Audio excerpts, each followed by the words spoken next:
Olá, vamos dar continuidade ao nosso estudo do capítulo 12 do Evangelho de Mateus, agora no versículo 17, em uma passagem que Jesus faz referência a um trecho do Velho Testamento.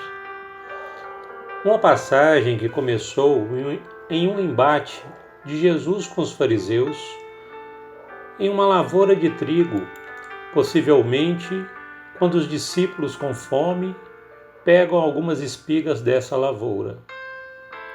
Depois continua quando dentro da sinagoga, em um momento em que Jesus cura o homem da mão mirrada, que toma uma tonalidade mais pesada quando a discussão sai do embate teológico, de entendimento mais profundo das Escrituras, e se torna um movimento para exterminar o colégio apostólico e também Jesus.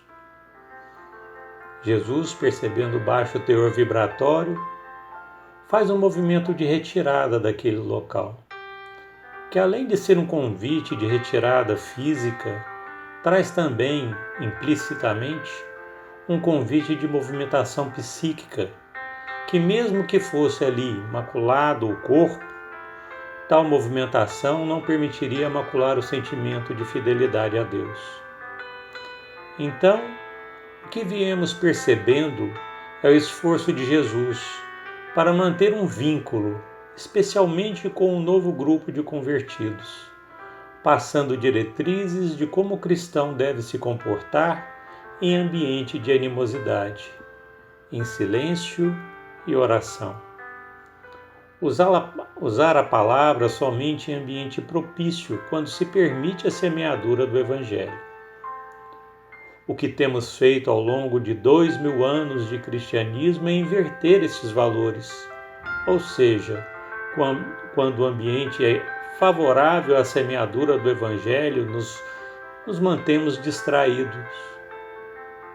Como outros interesses, perdemos a oportunidade. Quando o ambiente não é favorável, que seria o momento de silenciar e deixar falar o sentimento na forma de oração, entramos então em contenda, em disputa. Quando entramos nessa nova passagem, Jesus nos mostra qual seria a maneira mais eficaz de propagar o Evangelho quando em ambiente hostil. Além do silêncio e da oração, uma terceira diretriz, que é a divulgação através do exemplo. Na passagem que Jesus diz para não tornar público, subliminarmente está se afirmando o que deve ser feito, ou seja, vivenciar o Evangelho no privado. Não divulgar o Evangelho de forma convencional, e mesmo que isso aconteça, não é isso que vai renovar a humanidade. Vidas foram verdadeiramente transformadas muito mais pela experiência de conversão e aperfeiçoamento contínuo, como aconteceu com Paulo de Tarso, do que pela leitura contínua de suas epístolas. Quantos sacerdotes na Idade Média, por exemplo, leram as cartas de Paulo, o que não significou que tivesse uma posição de santidade diante do Evangelho? Isso está sendo dito para que possamos entender que a evolução do pensamento religioso na Terra, sobretudo a noção de espiritualidade profunda, que advém da tradição monoteísta judaico-cristã, ela é uma tradição que apresenta fases, etapas. Em um primeiro período, antes do Cristo, é a fase das profecias, a promessa.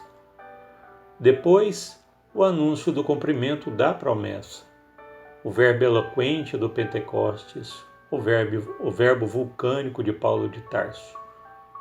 De repente, as vozes cessam. Por que as vozes cessam? As vozes cessam para que fosse possível a vivência se manifestar. Isso, obviamente, não aconteceu, e é por isso que Jesus nos envia o Consolador prometido, para que todos os ensinamentos do Evangelho fossem relembrados através da codificação kardeciana. Logo, a doutrina dos Espíritos é o Evangelho sendo relembrado, que não foi suficientemente vivenciado. O que estamos estudando já há algumas semanas, Jesus discutia com o colégio apostólico no privado, assim como consta no livro Boa Nova, no capítulo Joana de Cusa. Jesus tem um diálogo com a esposa de Cusa, que é exatamente o que foi visto na semana anterior. Era Joana querendo uma experiência com o Evangelho que fosse discursiva, que fosse de avanço na divulgação propriamente dita, convencional. E Jesus, em contrapartida, dizendo para ela viver o Evangelho no privado, no particular.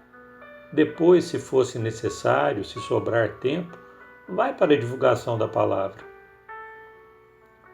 O texto diz o seguinte: Joana, o apostolado do Evangelho é o de colaboração com o céu nos grandes princípios da redenção. Sê fiel a Deus, amando ao teu companheiro do mundo como se fora teu filho. Não percas tempos em discutir o que não seja razoável.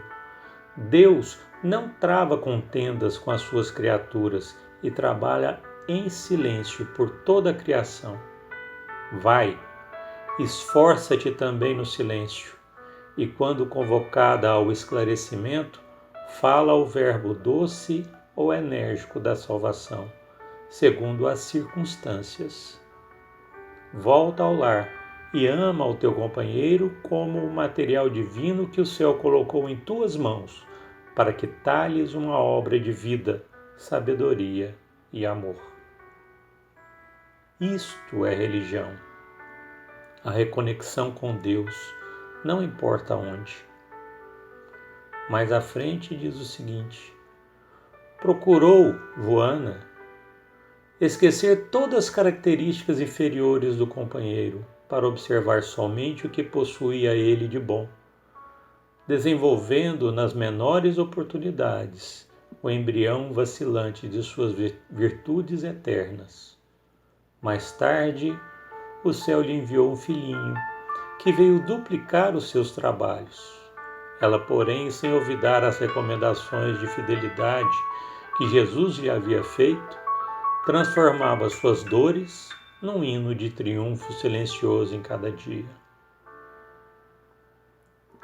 Agora, então, vamos começar o nosso estudo do versículo, um estudo que vai durar algumas semanas, sobre a figura do profeta Isaías.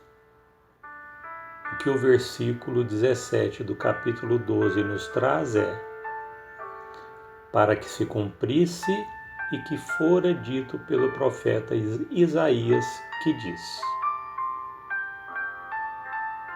Passamos todo esse tempo na contextualização para afirmar justamente o que disse o profeta Isaías, ou seja, para que toda a experiência do Evangelho seja vivida desde o princípio, no lar. O que Jesus está dizendo a todos é que nossa vivência do compromisso com Deus é a prioridade. O resto é secundário. Vamos destacar no nosso estudo o nome Isaías, no hebraico Yesha-Yahu, que significa Deus salvou, ou salvação do Senhor. Este é o profeta que mais falou da vinda de Jesus, e o seu nome traduz exatamente isso. Deus enviou Jesus, ou Deus enviou a salvação. Para falarmos sobre Isaías, foi indicado a leitura de um livro de um pastor, o reverendo Jocarli Gonçalves Júnior,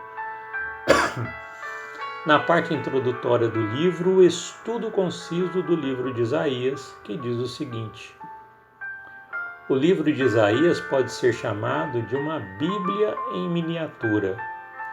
Há 66 capítulos em Isaías e 66 livros na Bíblia. Os 39 capítulos da primeira parte de Isaías podem ser comparados ao Antigo Testamento, com seus 39 livros. Então, quando se leem os 39 capítulos de Isaías, é como se fossem lidos os 39 livros do Antigo Testamento. Tratam do mesmo assunto, coincidem os temas. Continua. E ambos se concentram principalmente no julgamento de Deus quanto ao pecado. Ou seja, o tema central dos 39 capítulos coincide com o tema central dos 39 livros, trocando em miúdos para aspectos retirados da codificação kardeciana, onde está escrito a lei de Deus, o tema central é o drama consciencial do homem. E continua. Os 27 capítulos da segunda parte podem ser vistos em paralelo com os 27 livros do Novo Testamento, e ambos enfatizam a graça de Deus. Então, os primeiros 39 capítulos, o tema é a culpa humana. Os demais 27 capítulos é Deus concedendo a sua graça, aliviando o peso. Graça nós já estudamos anteriormente, em se tratando da concessão divina que se recebe não por merecimento, mas por necessidade. A graça de todas as graças, a maior concessão de Deus feita aos espíritos humanos, foi a encarnação de Jesus. Todo o livro de Isaías, em sua segunda parte, trata da vinda do Messias.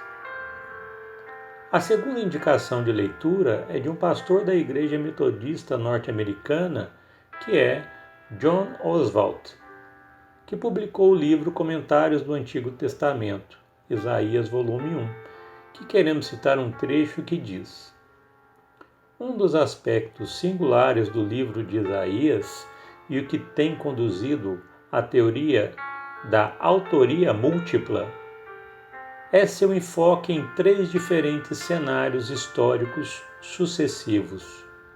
O primeiro deles situa-se durante a vida terrena de Isaías, 739 a 701 a.C. Esta extensão de tempo é coberta nos capítulos de 1 a 39. O segundo e o terceiro período vão além da morte de Isaías. São os períodos do exílio, de 605 a 539 a.C., capítulos de 40 a 55, capítulos que tratam do regresso. O período total, que é de 539 a 400 a.C., que são os capítulos de 56 a 66. Assim, como o Evangelho de Mateus que estudamos, existia um proto-livro de Isaías, um livro que saiu das mãos do profeta, mas este livro, ao longo de uns 300 anos, foi sendo coletivamente composto. E durante este tempo, houveram fases marcadas por ocorrências deste tempo em que o livro estava sendo escrito. No livro Paulo e Estevão, primeira parte, capítulo 3, em Jerusalém, Emmanuel relata que Estevão estava enfermo na casa do caminho, sendo cuidado por Simão Pedro. Tinha febre e delirava, e durante esses delírios ele começa a citar trechos de Isaías. Quando se recupera da febre, Pedro quer saber como ele poderia saber tanto de Isaías. O trecho diz o seguinte: estudava sinceramente todo o Testamento, sem preferências, talvez de ordem particular. A mim, porém, Isaías sempre me impressionou profundamente pela beleza das promessas divinas de que foi portador, anunciando-nos o Messias, sobre cuja vinda tenho meditado desde a infância. Estevão aguardava o Messias e se impressionava com as promessas divinas. A promessa, então, era a vinda do Messias. Ele veio, cumpriu a promessa e retornou para o seu trono. Mas, e a promessa que vivemos neste momento, qual é? A de que o Messias retornará.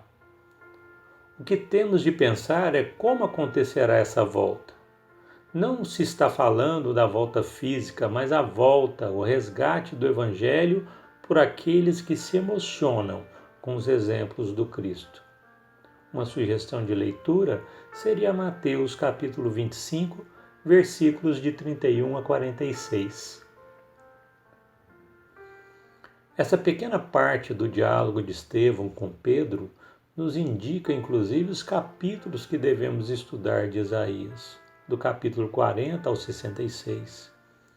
A referência a Isaías também vai constar na obra de Chico Xavier, através do espírito Neio Lúcio, no livro Jesus no Lar.